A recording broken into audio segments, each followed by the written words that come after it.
За, эрхэм хондод монголчууд маань сайн байна уу? Та нартай аз жаргал сайн сайхныг хүсье.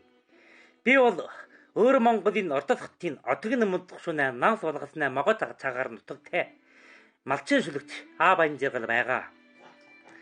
Чингис хаан бол манай үндэстнээ дээдс. Мөнч дэлхийд нэртэй дайны үжилтнээ нэг.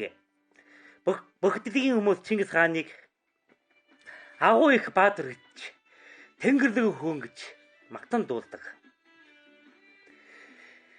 Тэгэд орчимхон Чингисийн хутаанд оромжилсан нэг сүүдэр болон шингэлт явсныг үзээд миний сэтгэлд маш эвгүй санагдлаа.